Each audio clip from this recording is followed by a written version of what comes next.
Kita bersyukur, berterima kasih ya untuk satu kesempatan yang Tuhan berikan bagi kita hari ini.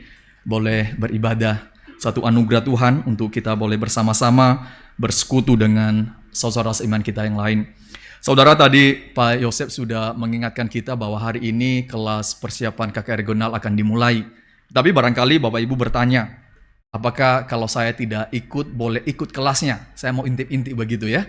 Boleh dibuka untuk umum begitu ya. Kalau saudara mau tahu kayak seperti apa kelas persiapannya. Jadi kelas persiapan hari ini terbuka untuk umum. Jadi Bapak Ibu boleh datang nanti di Graha jam 1 siang.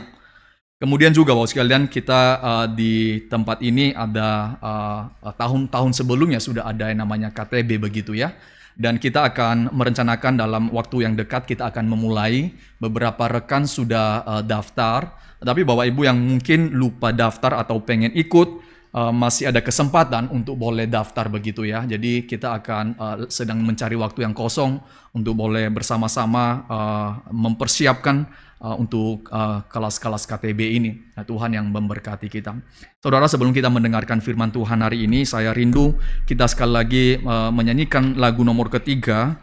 Kita nyanyikan lagu ini bait pertama dan bait kelima saja. Bait pertama dan bait kelima. Saudara, Aufi mungkin sulit nanti meloncat, nanti Bapak Ibu boleh melihat di kertas begitu ya. Bait pertama dan bait kelima saja. Memandang salib yang agung.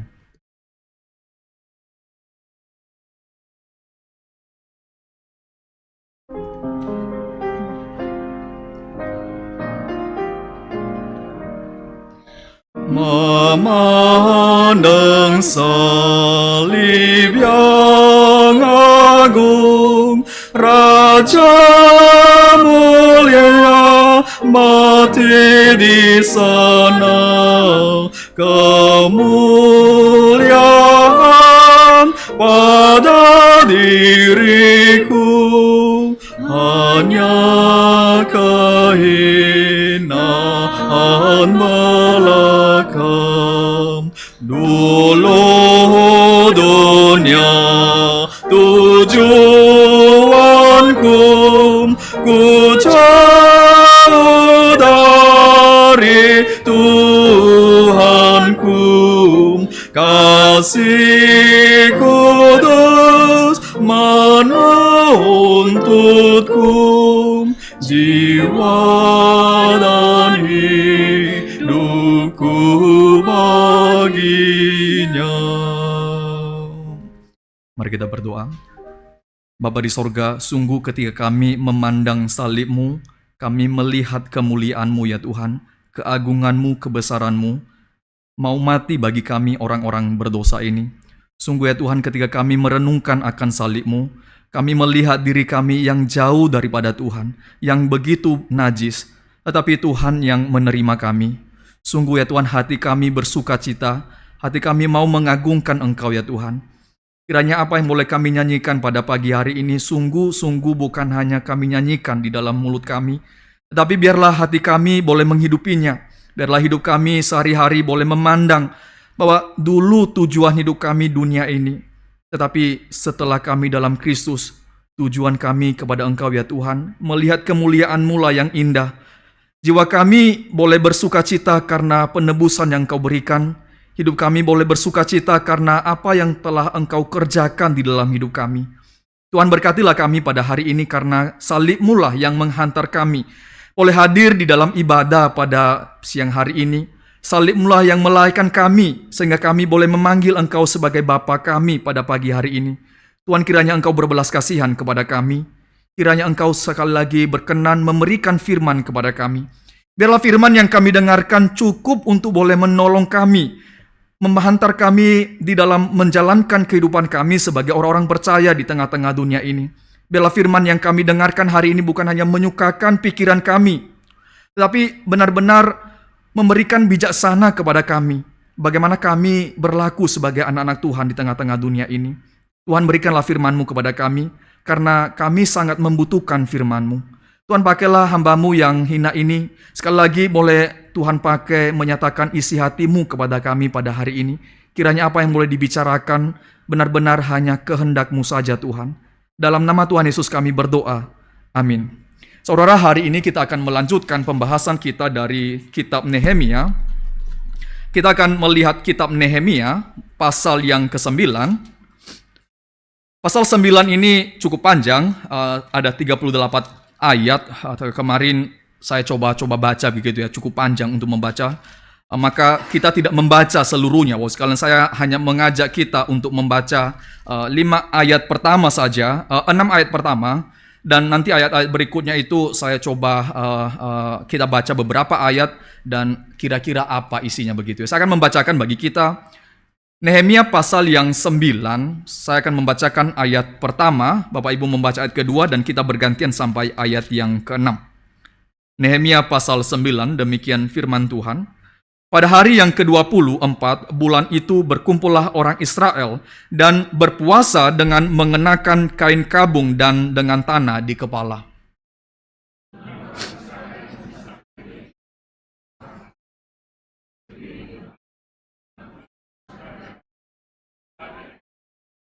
Sementara mereka berdiri di tempat, dibacakanlah bagian-bagian daripada kitab Taurat Tuhan Allah mereka selama 4 hari, sedang 1/4 hari lagi mereka mengucap pengakuan dan sujud menyembah kepada Tuhan Allah mereka.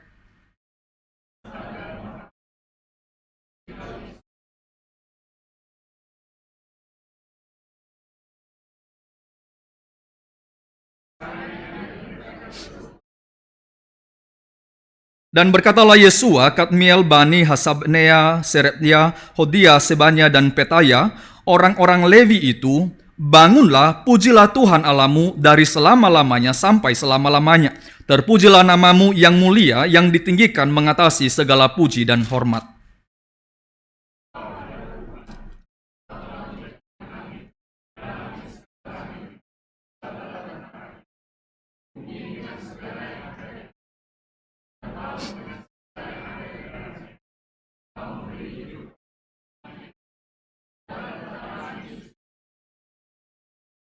Saudara yang dikasihi Tuhan, hari ini pasal 9 saya kasih tema bagi kita, yaitu anugerah yang mengagumkan.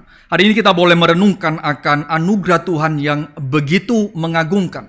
Karena kenapa? Karena di dalam pasal 9 ini nantinya, mulai dari ayat yang ke-5 itu sampai terakhir, berbicara berkenaan dengan bagaimana orang-orang Levi itu menjadi wakil-wakil dari seluruh orang yang berkumpul saat itu, membawa pengakuan-pengakuan mereka, pengakuan akan dosa-dosa mereka dan dosa nenek moyang mereka di hadapan Tuhan. Tetapi mereka bukan mengagungkan dosa mereka, tetapi nantinya kita melihat bagaimana mereka mengagungkan akan kasih karunia dan belas kasihan Tuhan, pengampunan Tuhan terhadap mereka dan terhadap nenek moyang mereka. Jadi kita melihat hari ini bagaimana kasih Tuhan yang mengagungkan itu, pengampunan Tuhan yang mengagungkan itu, dan saya berharap kiranya perenungan hari ini itu membawa kita untuk boleh bertumbuh di dalam hari ke hari ketika kita merenungkan akan besarnya belas kasihan Tuhan kepada kita. Saudara, dimulai dari pasal yang 8, bulan yang lalu kita sudah renungkan. Bagaimana bulan yang lalu ketika orang Israel berkumpul dan Ezra itu membacakan Taurat Tuhan. Dan mereka membacakan setengah hari, itu lebih 6 jam, 5 jam, 6 jam mereka membacakan Taurat. Dan kita melihat bagaimana respons orang-orang hari itu ketika mereka mendengarkan Taurat itu dibacakan. Mereka menangis, mereka berlutut di hadapan Tuhan, mereka bersedih hati. Karena kenapa? Karena betapa besar dosa mereka dan juga dosa nenek moyang mereka. Ketika firman Tuhan diutarakan, ketika kebenaran firman dinyatakan kepada Israel, maka mereka menyadari siapa diri mereka di hadapan Tuhan. Mereka adalah orang-orang yang berdosa. Tetapi Nehemia dan pemimpin-pemimpin mereka hari itu kemudian mengatakan kepada mereka, jangan menangis. Kamu jangan menangis sebab apa? Sebab ini hari yang bersukacita. Kamu harus bersukacita hari ini. Kamu harus pulang ke rumahmu, kamu makan, kamu minum, karena ini hari yang bersukacita, karena pengampunan yang Tuhan berikan kepadamu. Jadi kita sudah merenungkan di dalam pasal yang ke-8, Bapak sekalian, bagaimana nanti Nehemia juga berbicara di sana bahwa bagaimana kekuatan kita di dalam Tuhan dan sukacita di dalam Tuhan. Dan dalam pasal 9 ini, Bapak sekalian, pasal 9 ini dimulai dengan kata hari ke-24 bulan itu. Mengapa harus dituliskan, Bapak sekalian? Karena pasal 8 itu merupakan minggu ketiga dari bulan itu. Yaitu di dalam ayat 18 ketika dikatakan mereka membuat pondok-pondok dan tinggal di situ. Itu diperkirakan tanggal 15 sampai tanggal 21. Itu satu minggu di mana mereka tinggal di dalam pondok-pondok dan mereka boleh mengingat bagaimana dulu ketika mereka keluar dari tanah Mesir, nenek moyang mereka pernah tinggal di pondok-pondok dan menikmati penyertaan Tuhan selama 40 tahun di dalam padang gurun. Dan kalau itu berakhir tanggal 21 dan dikatakan di sini pada tanggal 24, berarti ada 2 hari, Bos. Ada 2 hari menjadi waktu bagi mereka mempersiapkan diri. Ketika mereka sudah diterima, diampuni oleh Tuhan, mereka bersuka cita, maka 2 hari berikutnya mereka berkumpul kembali. Dan apa yang mereka lakukan waktu berkumpul?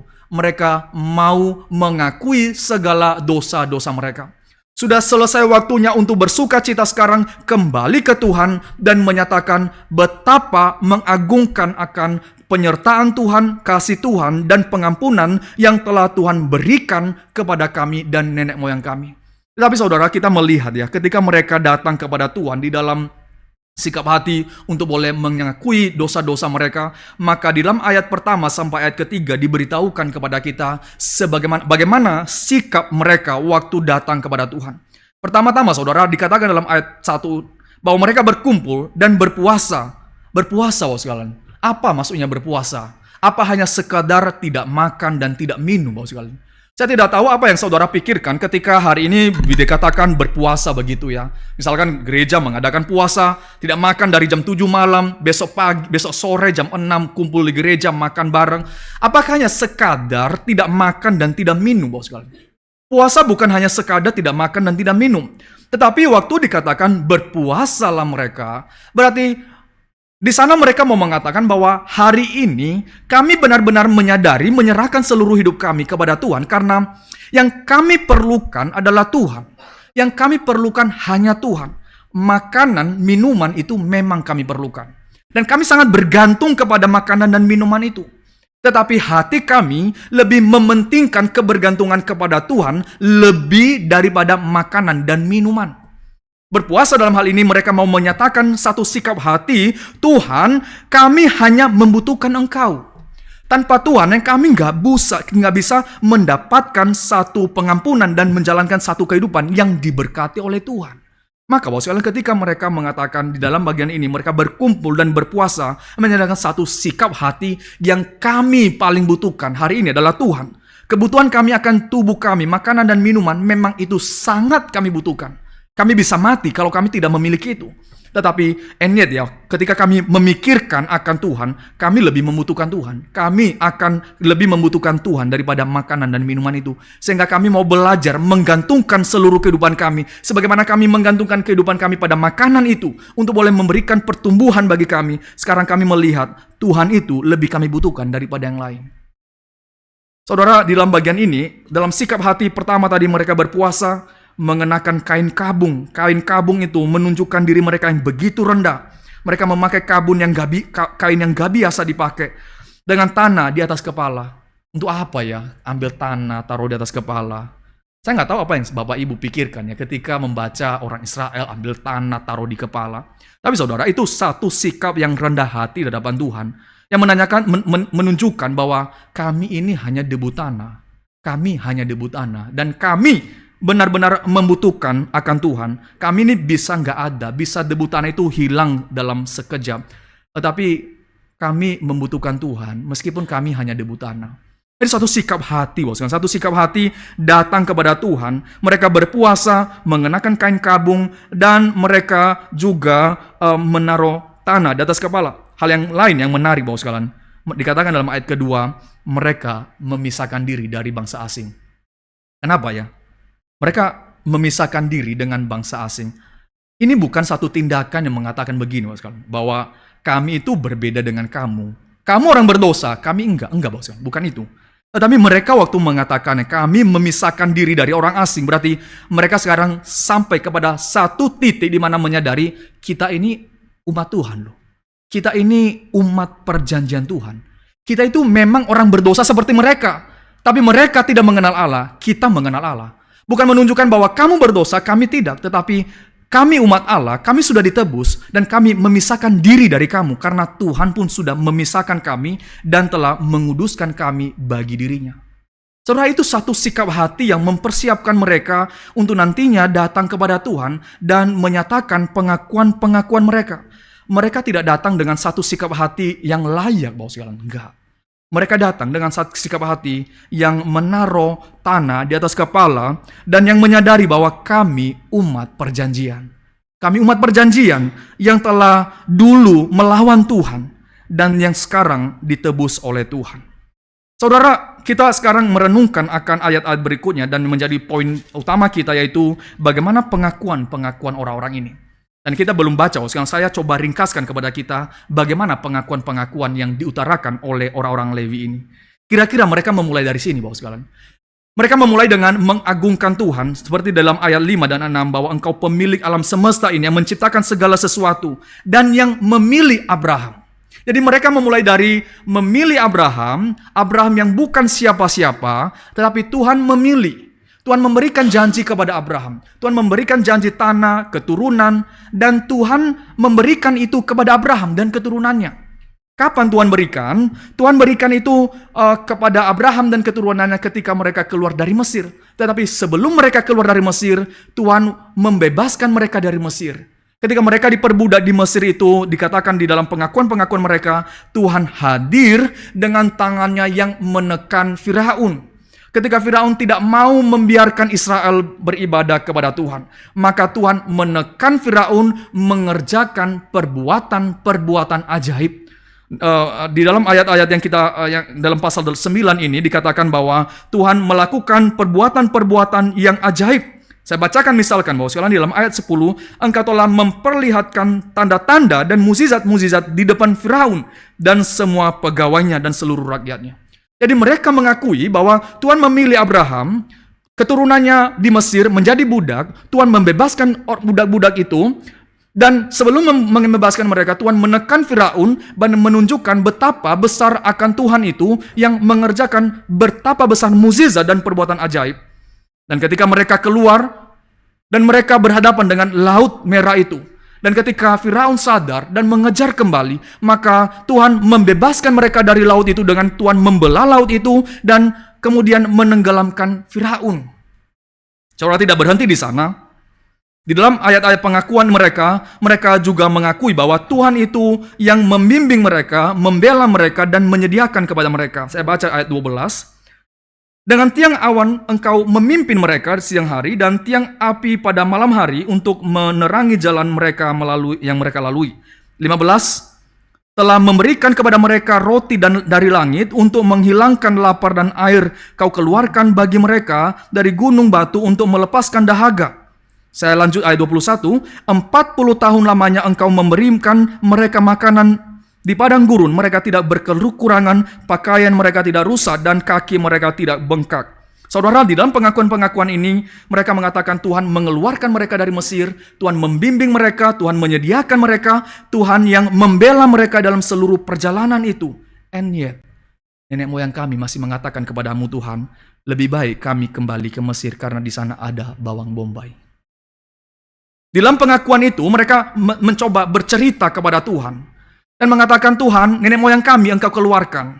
Dan di tengah-tengah semua hal-hal ajaib itu, mereka masih komplain kepadamu Tuhan. Dan mengatakan lebih baik kami kembali ke Mesir. Tetapi Tuhan, di tengah-tengah semuanya itu engkau tidak membinasakan mereka. Engkau tidak menghapuskan mereka dari muka bumi ini. Bahkan ketika di dalam ayat 18 misalkan ketika mereka dikatakan membuat lembu emas.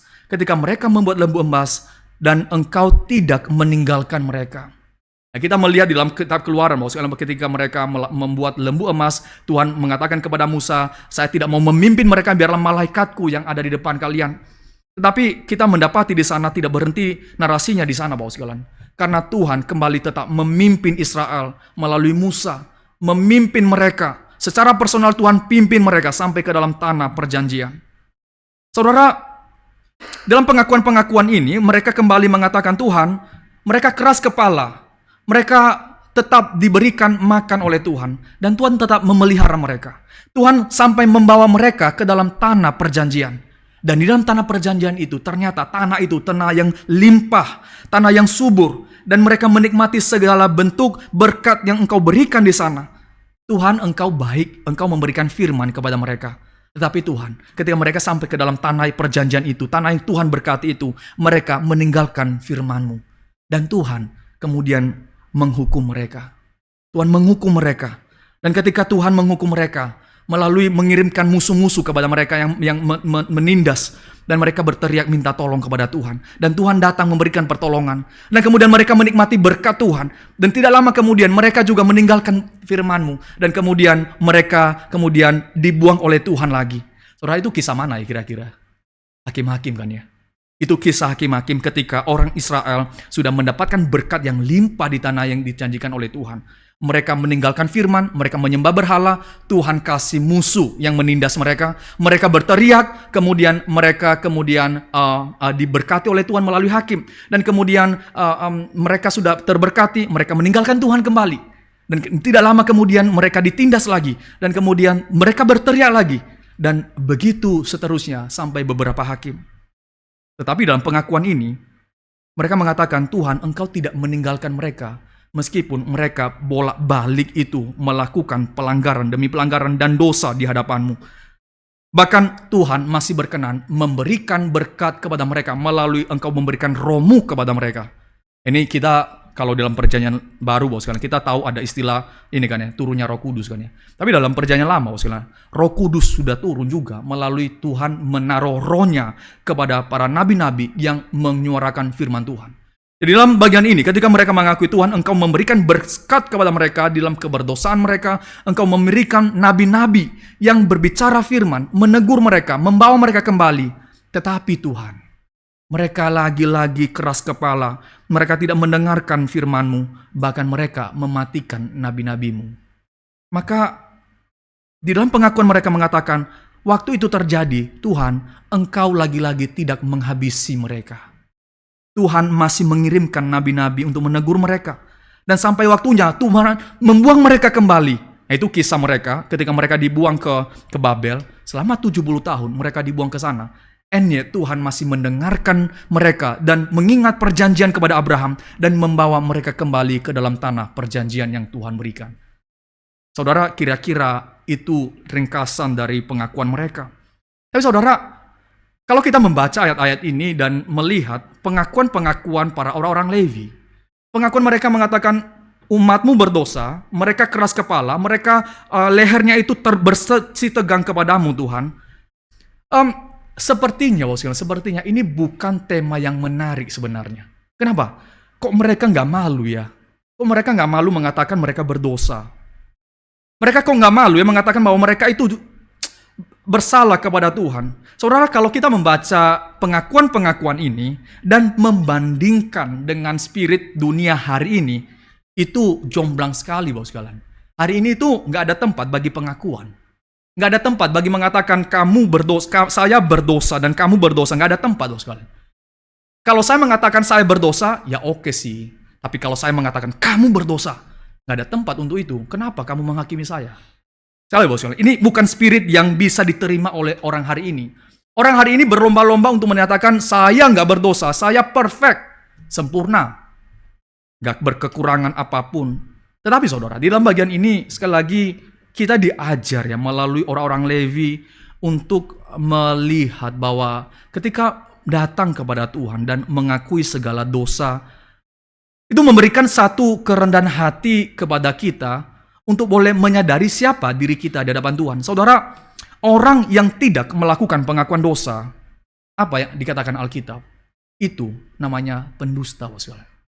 Kalau kita membaca ya, dalam satu bagian Alkitab, dalam 1 Yohanes pasal 1 ayat 8, saya membacakan bagi kita.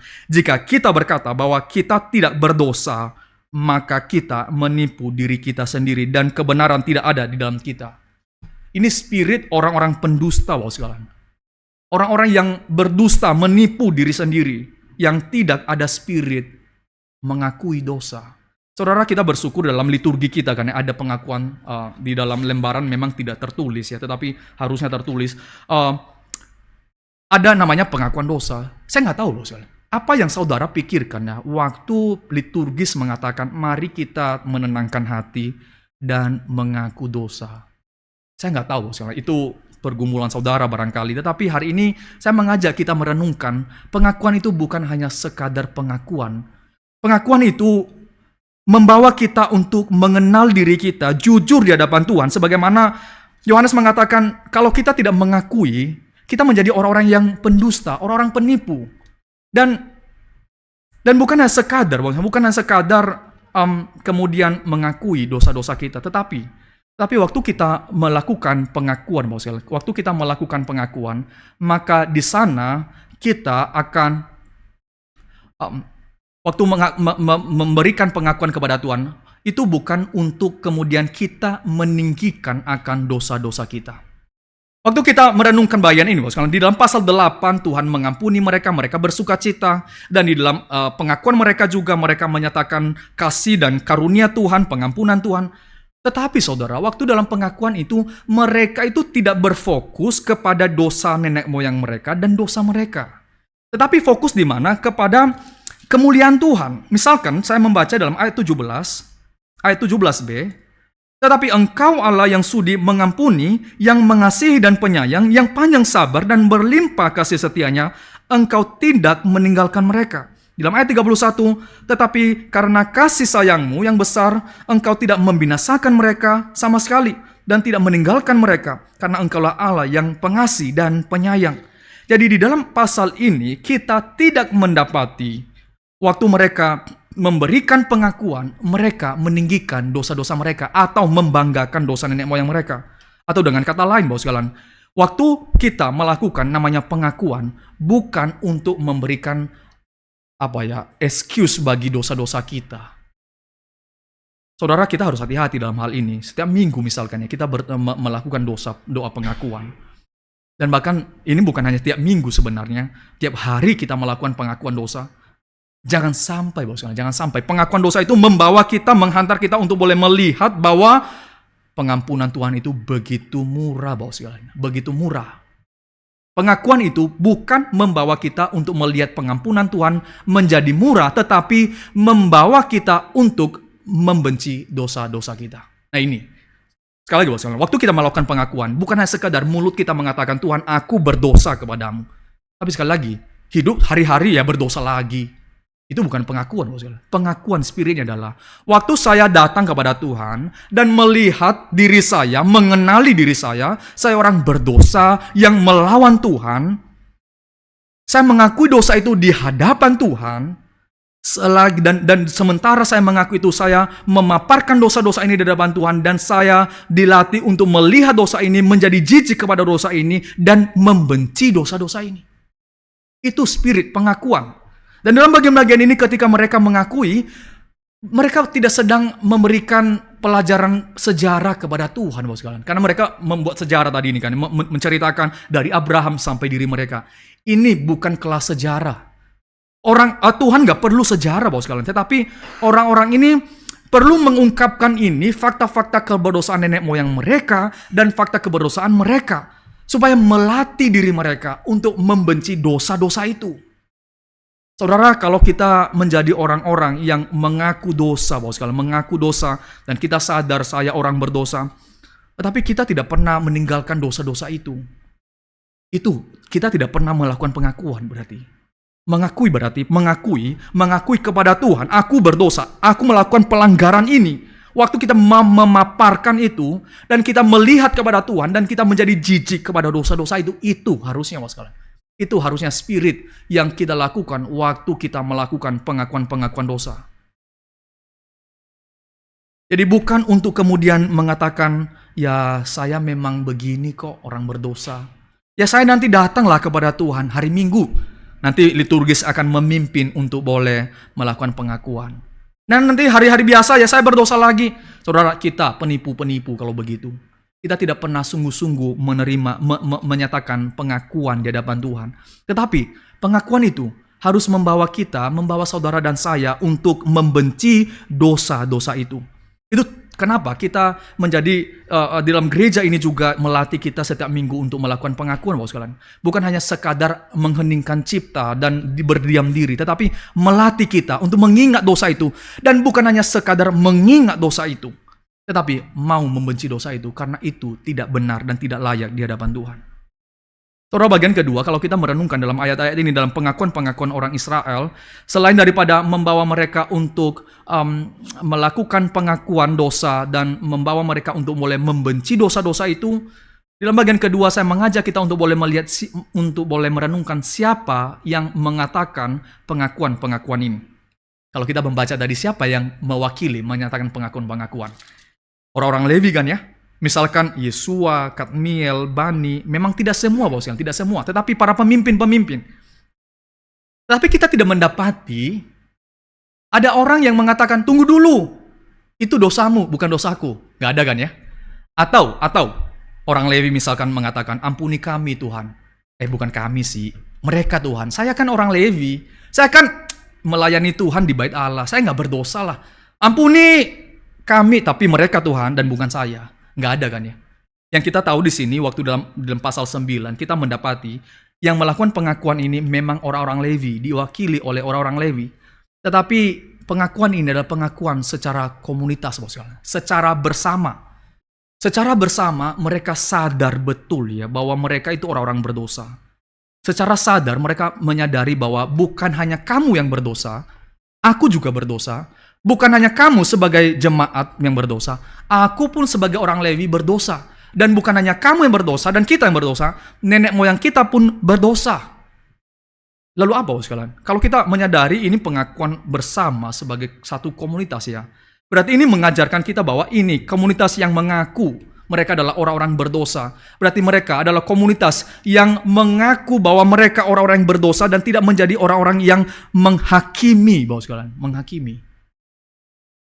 Kelompok yang mengaku itu, kelompok yang mengakui bahwa mereka berdosa, akan menjadi kelompok yang tidak menjadi penghakim bagi yang lain.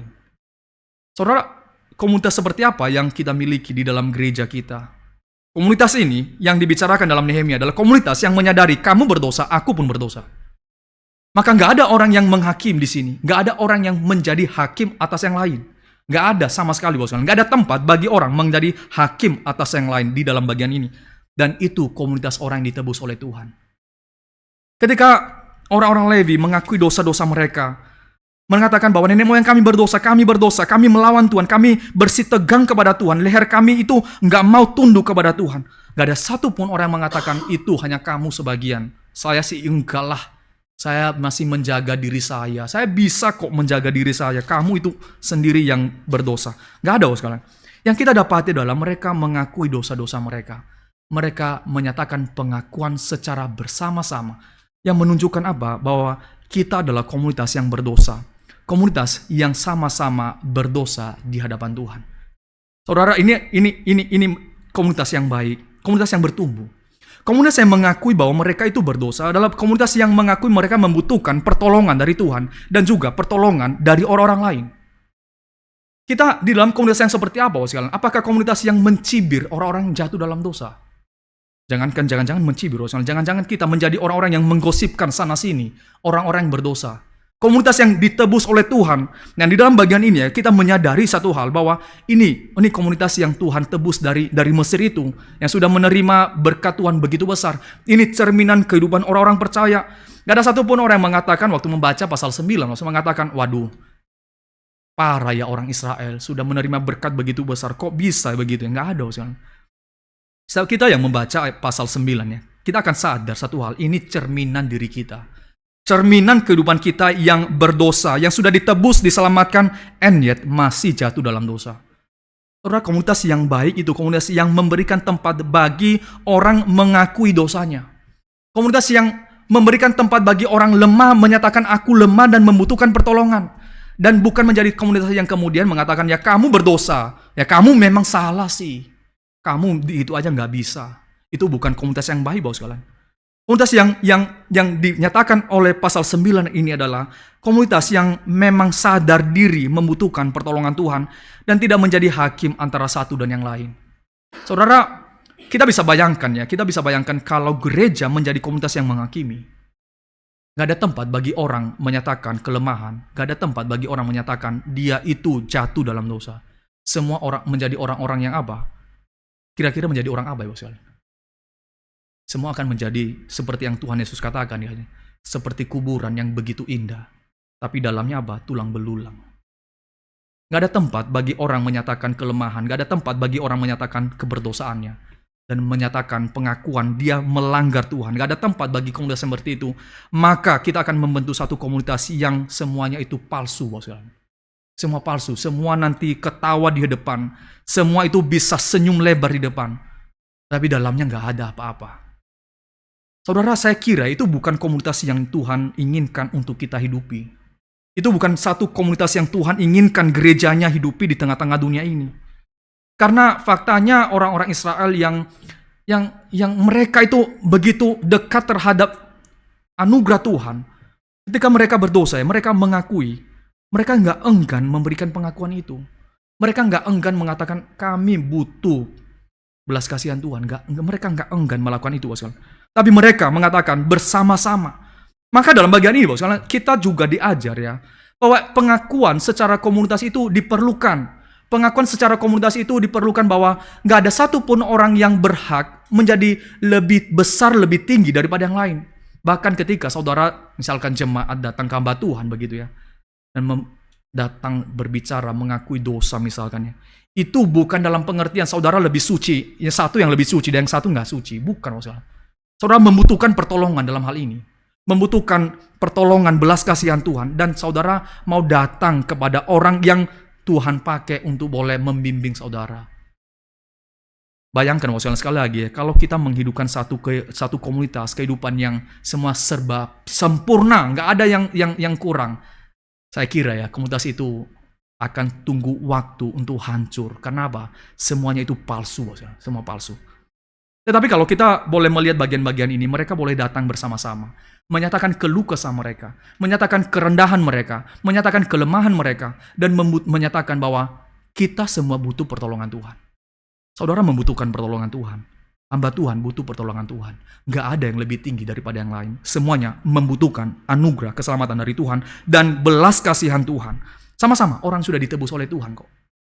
Dan dalam bagian ini, mereka datang. Dan sekali lagi, mereka datang secara komunitas. Dan itu yang kita boleh belajar hari ini dalam pengakuan-pengakuan kita. Biarlah kita boleh membentuk komunitas yang benar ini. Komunitas yang baik, yang memberikan tempat bagi orang untuk boleh bertumbuh. Memberikan tempat bagi orang untuk boleh menyatakan saya jatuh. Dan memberikan tempat bagi orang untuk ditopang, diajak naik. Dan boleh bertumbuh dalam iman mereka. Sekali lagi, kalau kita tidak menghidupi komunitas yang seperti ini, komunitas yang mengakui seperti ini, lambat laun komunitas itu menjadi komunitas yang semuanya serba munafik dan itu sesuatu yang dibenci oleh Tuhan. Saudara, kalau kita membaca di dalam kisah Tuhan Yesus ya,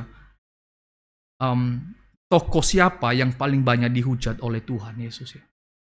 Orang Farisi kan ya. Kenapa Tuhan menghujat mereka? Karena mereka orang-orang yang hypocrite. Mereka orang-orang munafik. Gak ada tempat bagi hal itu sebenarnya dalam komunitas umat Tuhan. Saudara, kalau kita menyadari ini ya, saya kira ya, gereja itu bisa bertumbuh. Gereja itu bisa bertumbuh karena diberikan tempat untuk orang pun bertumbuh. Bagian ketiga, sekalian, ketika kita merenungkan bagian ini, maka tadi saya mengatakan bagian pertama itu mengajar kita untuk boleh menjadi excuse bagi dosa-dosa kita. Pengakuan itu menghantar kita, melatih diri kita untuk boleh membenci dosa-dosa kita. Kedua, pengakuan itu adalah pengakuan secara komunitas yang menyadarkan kita bahwa kita membutuhkan belas kasihan Tuhan bersama-sama. Menjadi komunitas yang tidak munafik, tetapi menjadi komunitas yang membutuhkan, yang jujur di hadapan Tuhan dan membutuhkan pertolongan Tuhan. Bagian ketiga, yang kita boleh sama-sama renungkan hari ini, bahwa ketika orang Israel, orang Lewi membawa pengakuan-pengakuan mereka kepada Tuhan, mereka sampai dalam satu titik di mana mereka merenungkan cinta kasih Tuhan yang sempurna. Mereka merenungkan akan cinta kasih Tuhan yang sempurna. Di dalam pengakuan, bukan berfokus kepada dosa itu sendiri. Di dalam pengakuan berfokus kepada apa? Berfokus kepada cinta kasih Tuhan yang sudah sempurna. Jadi waktu saudara dan saya mengakui dosa di hadapan Tuhan, bukan saudara fokus terus menggeluti dosa itu, memikirkan dosa itu, tetapi sekali lagi berfokus kepada kesempurnaan kasih Tuhan. Dan itu yang dinyatakan oleh ayat-ayat ini, misalkan di dalam ayat 17b yang tadi kita sudah baca, dan 31, itu berfokus kepada pengampunan dan kasih Tuhan yang sudah sempurna. Artinya apa, sekalian? Ketika kita merenungkan akan kesempurnaan kasih Tuhan ini, maka memberikan kesadaran kepada kita, saya bisa datang kepada Tuhan bukan karena saya memberikan sesuatu kepada Tuhan, tetapi karena kasih Tuhan itu sudah sempurna. Kasih Tuhan itu sudah sempurna dan tidak perlu ditambah apa-apa untuk kesempurnaan kasih Tuhan itu. Saudara, waktu kita memberikan pengakuan itu kepada Tuhan, kita mengakui dengan iman bahwa kasih Tuhan itu sempurna. Kasih Tuhan itu sudah sempurna di dalam keselamatan kita. Maka kita tidak menjadi orang-orang yang kemudian mencari perkenanan Tuhan demi untuk diselamatkan. Dan di dalam bagian ini, ketika orang-orang Lewi itu mengungkapkan akan kasih Tuhan yang begitu besar kepada mereka, mereka merenungkan sangat-sangat besar, kasih Tuhan itu sudah sempurna dan tidak perlu ditambah apa-apa. Saudara, bagaimana kita menjalankan kehidupan kita sebagai orang-orang percaya bertahun-tahun? Apakah kita masih berpikir ya, kasih Tuhan itu perlu ditambah sesuatu lah? Saya perlu melakukan ini untuk boleh mendapatkan perkenanan hati Tuhan. Enggak, saudara. Saya perlu melakukan ini untuk bisa diterima oleh Tuhan. Enggak perlu. Karena waktu saudara dan saya mengakui ya, di dalam sikap hati poin pertama dan poin kedua tadi, maka kita memberikan pengakuan kepada Tuhan bahwa kasih-Mu itu sudah sempurna. Saudara, kadang-kadang ya kita sadar tidak sadar, kadang-kadang masih mempraktikkan satu kehidupan bahwa memang kasih Tuhan itu sudah sempurna, tapi saya perlu melakukan sesuatu. Saya ambil contoh, sekarang. Kadang-kadang di dalam pelayanan kita ada kepikiran misalkan, aduh saya nggak bisa pelayanan, saya nggak bisa ini, nggak bisa itu, kenapa? Aduh saya lagi berdosa ini, saya lagi kurang baik, saya tidak renungan kemarin, saya jadi nggak bisa pelayanan hari ini. Kelihatannya baik kan ya, karena dia sadar, dia belum persiapan kemarin, dia belum belum renungan, dia merasa berdosa dan dia tidak mau pelayanan. Kelihatannya baik, bosnya. Tapi spirit di balik itu ya, spirit di balik itu apa? Saya harus sempurna dulu, baru bisa melayani Tuhan. Itu spiritnya di baliknya. Kadang-kadang kita tidak menyadari bahwa kita menghidupi satu spirit bahwa kasih Tuhan itu, penerimaan Tuhan itu belum sempurna loh. Tuhan baru menerima saya apa? Kalau saya juga sempurna. Kalau saya bisa sempurna, Tuhan baru menerima saya. Kayak kita kadang-kadang tidak menyadari, meskipun secara mulut kita mengakui bahwa kesempurnaan kasih dan penerimaan Tuhan itu, tetapi dalam prakteknya kadang-kadang kita menghidupi satu spirit yang lain. Tetapi poin ini bukan membawa kita untuk mengatakan kalau begitu melayani Tuhan dengan sembarangan. Ya enggak sih, bosnya. Enggak juga. Tetapi hati-hati dengan spirit-spirit seperti ini. Seorang hamba Tuhan yang misalkan ya mau khotbah hari itu, gimana ya kalau hari itu pagi-pagi entah apa yang terjadi dan berantem sama istrinya misalkan ya.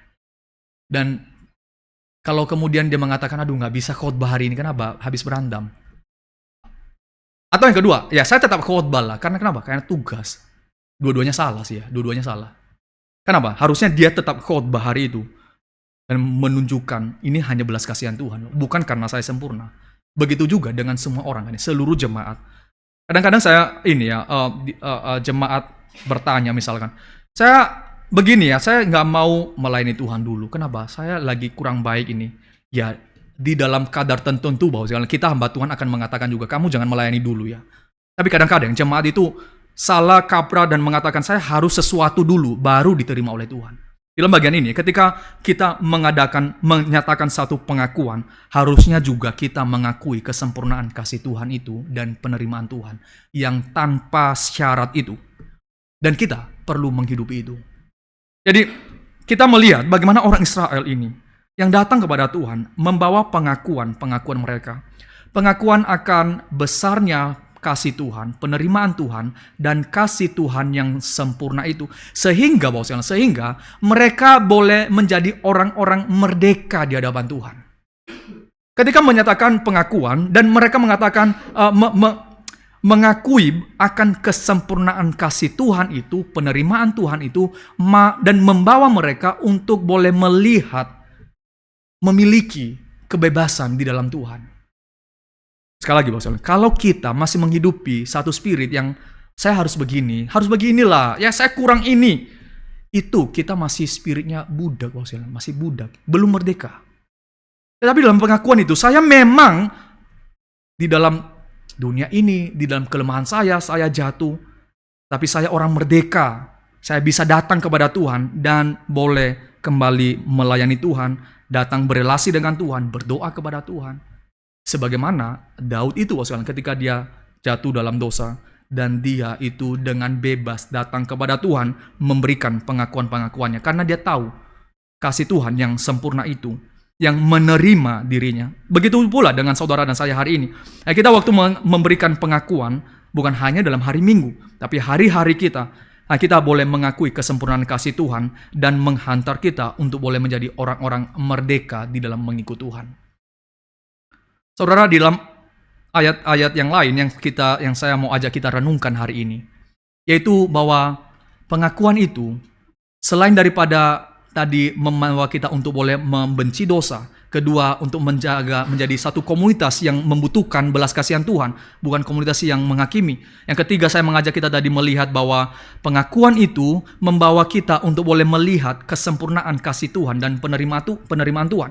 Tapi yang keempat, Bapak sekalian, bahwa pengakuan itu membawa kita untuk memuliakan Tuhan. Loh, gimana caranya? Kok pengakuan itu membawa pada kemuliaan? Atau kalau dalam bahasa liturgi kita itu membawa kepada doksologi kepada Tuhan. Loh, kok bisa? Perhatikan sekalian dalam satu ayat yang saya ajak kita membaca, dalam ayat 33 misalkan. Di sana orang Lewi mengatakan, tetapi engkau yang benar dan dalam segala hal yang menimpa kami, karena engkau berlaku setia dan kamilah berbuat fasik. Sekali lagi, Bapak, pengakuan itu menghantar kita, mempersiapkan kita untuk boleh memberikan kemuliaan kepada Tuhan, bahwa Dia yang setia, Dia yang tidak bersalah di dalam seluruh apapun yang Dia kerjakan di dalam hidup kita. Saudara, tanpa pengakuan, maka orang berdosa itu bisa jatuh dalam beberapa hal. Misalkan, di dalam kisah orang Israel, mereka bisa komplain kepada Tuhan. Yang berdosa itu loh nenek moyang kami. Waktu mereka berdosa, mereka salah, mereka tidak ajar kami loh. Yang bersalah siapa? Ya mereka lah. Saya ini siapa? Ya saya korban lah. Kalau mereka itu menyembah Tuhan, mereka mengajarkan saya menyembah Tuhan, maka saya juga akan mengajar anak-anak saya menyembah Tuhan. Semua generasi ini akan menyembah Tuhan dan gak berdosa. Yang salah siapa? Nenek moyang kami. Jadi orang berdosa, kalau tidak jujur memberikan pengakuan kepada Tuhan, maka dia akan menjadi orang-orang yang akan mencari orang lain sebagai sumber dari masalah. Akan komplain gak habis-habisnya. Tuhan kok bisa sih? Barangkali seperti Yeskiel 18 ya. Ketika orang-orang Israel itu begitu jahatnya membuat satu lagu yang misalkan begini lagunya ya, buah asem itu dimakan oleh orang tua kami, yang ngilu itu giginya kami anak-anaknya. Itu pujian orang Israel waktu mereka komplain kepada Tuhan. Yang makan buah asem itu siapa? Orang tua kami. Yang harusnya ngilu giginya itu siapa? Ya orang tua kami dong. Tapi masalahnya orang tua kami yang makan buah asem, yang ngilu itu siapa? Kami ini korban. Saudara, kita juga kadang-kadang melihat ya, kehidupan orang-orang sekarang kayak gini kan ya. Oh, saya nggak salah loh, nggak salah. Saya nggak berdosa. Yang salah itu siapa? Ini. Dalam keluarga misalkan ya, anak yang kemudian menjadi korban. Dan mengatakan, saya ini korban loh, yang salah itu orang tua saya. Nggak ada pengakuan, menyadari diri yang berdosa. Dan akan mencari orang lain sebagai sumber kesalahan. Sumber daripada seluruh permasalahan mereka. Tetapi pengakuan itu akan membawa kita untuk boleh tidak berbicara dengan cepat-cepat komplain kepada Tuhan dan mengatakan, Tuhan, Engkau adil di dalam seluruh apa yang Kau putuskan. Ketika orang tua kami yang salah, kami pun berdosa dan Tuhan memberikan penghakiman. Waktu mengatakan ya, buah asam dimakan orang tua kami yang ngilu, itu sedang mengatakan, Tuhan, kamu nggak adil loh. Tuhan nggak adil dalam hal ini. Tuhan kok memberikan penghakiman kepada kami, harusnya kepada orang tua kami dong yang menghakimi, yang dihakimi. Itu mereka sedang komplain dan mengatakan Tuhan gak adil. Tetapi saudara, kalau kita kemudian, kalau orang Israel itu datang kepada Tuhan dan mengakui dosa mereka, dosa nenek moyang mereka, mereka sampai kepada kalimat mengatakan, Engkau benar dalam segala hal yang menimpa kami. Saudara, itu satu kalimat yang sangat-sangat kuat sekali kalau kita renungkannya. Kita bisa mengatakan kepada Tuhan, Tuhan, Engkau benar di dalam segala hal yang menimpa kami. Kalau kita tidak mengenali diri kita, kalau kita tidak menyadari siapa diri kita yang sungguh-sungguh di hadapan Tuhan, maka setiap problem yang muncul dalam kehidupan kita, kita akan dengan mudah menunjuk jari kepada seluruh orang yang ada di sekitar kita. Tetapi ketika kita boleh hadir di hadapan Tuhan dan memberikan pengakuan, baik secara personal atau pengakuan secara komunal, maka kita akan mengatakan dengan jujur di hadapan Tuhan, Engkau benar di dalam segala hal yang Kau kerjakan. Itu satu hal yang memuliakan Tuhan, meninggikan Tuhan, mengagungkan Tuhan, meninggikan Tuhan. Ketika mereka mengatakan, sekali lagi saya membacakan kepada kita, tetapi Engkau yang benar dalam segala hal yang menimpa kami, karena Engkau berlaku setia dan kamilah yang berbuat fasik. Seolah orang-orang Lewi mengatakan, Tuhan, Engkau sejak awal telah memilih Abraham. Engkau telah setia di dalam memaintain seluruh janji-Mu ini. Engkau memberikan tanah kepada nenek moyang kami. Ketika Engkau membebaskan mereka dari Mesir, Engkau memberkati mereka. Engkau setia memberikan firman kepada mereka. Engkau setia memberikan nabi-nabi kepada mereka. Dan Engkau setia terhadap janji-Mu kepada mereka. Ketika mereka yang berdosa itu, dan kami yang berdosa, Engkau tetap menyatakan kesetiaan-Mu kepada mereka. Termasuk kepada kami yang hari ini berlutut di hadapan-Mu, yang sujud kepadamu. Saudara, saya tidak bisa membayangkannya, itu satu keadaan yang terjadi hari itu ketika orang-orang Israel berkumpul dan sujud 3 jam, seperempat hari, itu sekitar 3 jam. Mereka bersujud dan menunjukkan satu sikap hati yang mengatakan kemuliaan kepada Tuhan saja. Tuhan, kami yang salah, kami yang fasik, Engkau adil, Engkau tidak bersalah, dan Engkau tetap menyatakan kesetiaan-Mu. Saudara, dalam bagian ini ya, ketika kita mengulang bagian-bagian ini dan menyadarkan kita di tengah-tengah pengakuan ini, apa yang dinyatakan oleh para orang Lewi ini, bahwa Tuhan, di dalam seluruh perjalanan hidup kami sebagai umat-Mu, kami yang berdosa dan Engkau yang kudus, dan Engkau kudus sampai ini hari, dan mereka kemudian memuji akan kekudusan Tuhan ini.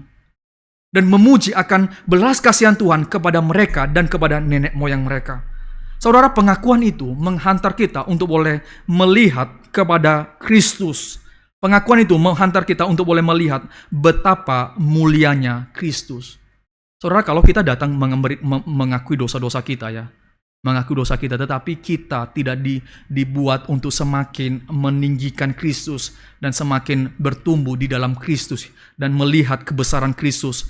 Saudara, perlu kita bertanya ya, jangan-jangan kita tidak sungguh-sungguh menyatakan pengakuan. Sambil contoh bos kalian, bukan dalam pengakuan, tetapi di dalam pengakuan ini berarti kita memaintain satu relasi yang intim kepada Tuhan hari demi hari. Maka relasi ini harusnya menghantar kita untuk boleh melihat kekudusan, keagungan, kemuliaan Kristus yang semakin hari membawa kita untuk boleh mendekatkan diri kepadanya. Dan semakin kita mendekatkan diri kepadanya, kita menyadari diri kita yang berdosa itu. Paulus di dalam tulisannya, ketika dia mengatakan, di antara semua orang berdosa, akulah yang paling berdosa. Pertanyaannya bos kalian, kapan Paulus menuliskan kalimat itu? Apakah Paulus mengatakan kalimat itu ketika dia itu ke daerah Damaskus waktu perjalanan bertemu dengan Tuhan Yesus dan menuliskan, di antara semua orang yang berdosa, akulah yang berdosa? Enggak kan ya? Kapan Paulus menuliskan itu? Bertahun-tahun setelah dia melayani Tuhan, bertahun-tahun, dan dia menuliskan, di dalam semua orang yang berdosa, Akulah yang paling berdosa, aku yang paling tidak layak. Kenapa? Dalam proses yang panjang, dia semakin melihat dirinya yang berdosa dan semakin melihat kebesaran, keagungan, kekudusan Tuhan itu. Dan dia tidak mengatakan, di antara semua orang, Petruslah yang paling berdosa. Enggak. Karena ketika dia maintain kehidupan yang berelasi kepada Tuhan hari demi hari, dia semakin mengenali kebesaran Tuhan, kemuliaan Tuhan, kekudusan Tuhan, dan semakin mengenali dirinya yang berdosa kepada Tuhan. Dan dia mengatakan, di antara semua orang berdosa, aku yang paling berdosa. Maka sekalian, dalam bagian ini, dalam poin keempat itu, pengakuan akan dosa-dosa itu mempersiapkan kita untuk boleh meninggikan akan Kristus. Meninggikan, memuliakan akan Kristus Tuhan kita.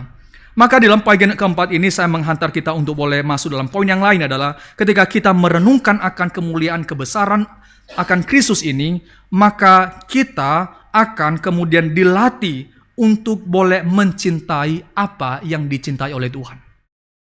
Ketika kita mendekatkan diri kepada Tuhan, menyadari diri kita dan semakin melihat kemuliaan Tuhan, kekudusan Tuhan, itu menjadi satu magnet bagi kita untuk semakin mendekatkan diri kepada Tuhan dan semakin hidup mau mengerjakan apa yang diinginkan oleh Tuhan. Pengakuan itu membawa kita untuk boleh hidup sehari demi sehari lebih baik. Kalau kita mengaitkan dengan poin-poin sebelumnya, maka pengakuan itu membawa kita untuk membenci dosa kita. Maka pengakuan itu membawa kita membenci dosa yang kita bawa sembari kita melihat kemuliaan Kristus yang lebih menarik, lebih indah. Maka pengakuan itu membawa kita semakin menginginkan apa yang diinginkan Tuhan dan membenci dosa-dosa yang kita akui ini. Maka di dalam poin keempat, waktu kita memberikan kemuliaan kepada Tuhan, meninggikan Tuhan, memuji Tuhan, maka itu memberikan ruang bagi saudara dan saya untuk boleh semakin lebih baik. Di dalam pengertian apa, sekalian? Di dalam pengertian untuk boleh semakin hari semakin bertumbuh di hadapan Tuhan. Waktu kita mengakui, sekalian, seperti yang saya tadi katakan ini, maka itu memberikan ruang bagi kita untuk boleh bertumbuh. Gak ada ruang bagi kita untuk mengatakan, ya, saya orang berdosa kok. Dan kemudian besok saya datang kepada Tuhan. Tidak.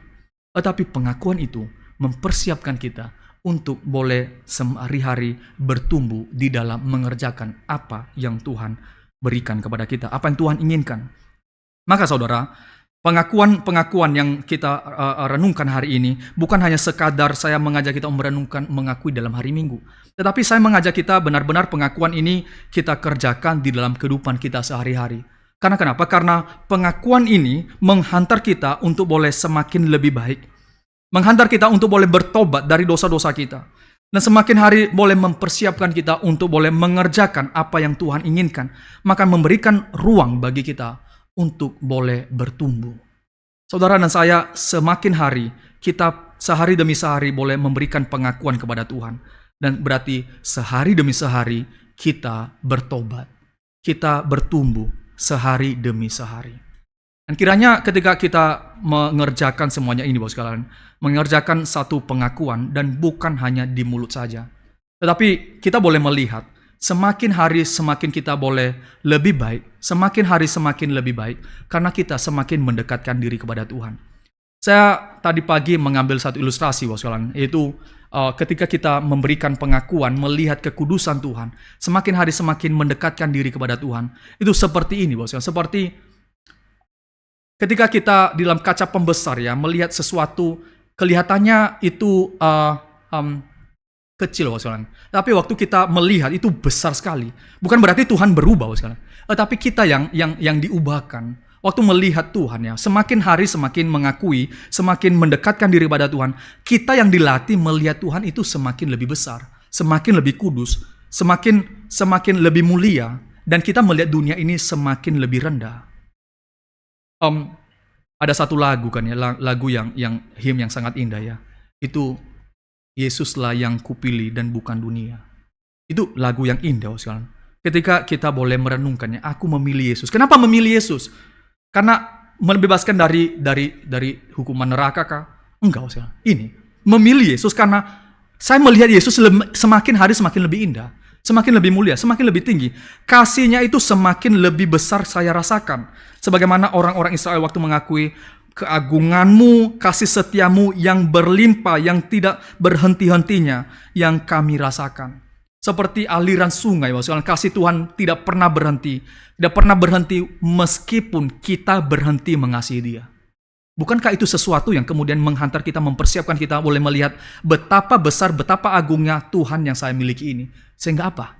Sehingga saya mau bertumbuh hari demi hari. Kiranya apa yang kita renungkan hari ini, Bapak sekalian, saya berharap bukan hanya pengakuan-pengakuan itu hanya kita kerjakan di dalam hari Minggu, tetapi pengakuan itu menghantar kita hari demi hari, membawa dalam pengakuan-pengakuan, pertobatan demi pertobatan, dan juga di dalam pertumbuhan, di dalam mencintai Tuhan, pertumbuhan dalam iman, pertumbuhan di dalam mengikuti Tuhan hari demi hari. Tuhan memberkati kita. Mari kita berdoa. Bapa di sorga, kami sekali lagi bersyukur, berterima kasih, karena kami orang-orang yang berdosa ini, tetapi Tuhan yang telah menebus kami, Tuhan yang telah melayakkan kami. Kami bersyukur ya Tuhan, bahwa Tuhan mengajar kami untuk boleh kami benar-benar menyadari siapa diri kami di hadapan-Mu.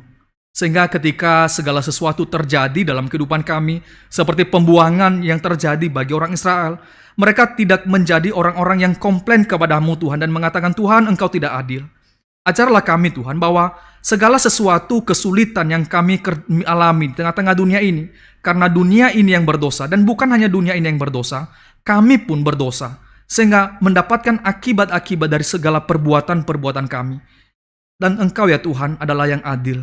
Tuhan tolong kami, biarlah kami boleh melihat akan kebesaran Tuhan, kasih Tuhan yang senantiasa memanggil kami, kasih Tuhan yang senantiasa memberikan firman yang menegur kami, kasih Tuhan yang senantiasa besar kami rasakan, yang tidak membuang kami, sementara kami mengetahui bahwa Engkau telah mengampuni dosa-dosa kami, Engkau telah mati di atas kayu salib, dan Engkau tidak membuang kami.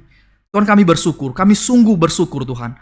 Dan ketika kami boleh merenungkan firman-Mu hari ini, kiranya Engkau yang boleh mengajar kami untuk boleh menjadi orang-orang yang mengakui dosa kami, orang-orang yang jujur di hadapan-Mu, orang-orang yang benar-benar membutuhkan pertolongan Tuhan hari demi hari. Tuhan, berikanlah pertumbuhan bagi kami, pertumbuhan di dalam mencintai firman-Mu, pertumbuhan di dalam mencintai Engkau ya Tuhan, pertumbuhan di dalam mencintai gereja-Mu, pertumbuhan dalam seluruh aspek kehidupan yang Tuhan berikan di dalam kehidupan kami. Ajar kami Tuhan, ampunilah kami dalam seluruh pelanggaran dosa-dosa kami, dan kiranya Roh Kudus-Mu yang senantiasa bekerja di dalam kehidupan kami. Kiranya Tuhan yang boleh terus menunjukkan kesabarannya, boleh terus memberikan teguran kepada kami, dan boleh memanggil kami kembali ketika kami jatuh dalam dosa. Tuhan, berbelas kasihanlah kepada kami. Dalam nama Tuhan Yesus kami memohon. Amin.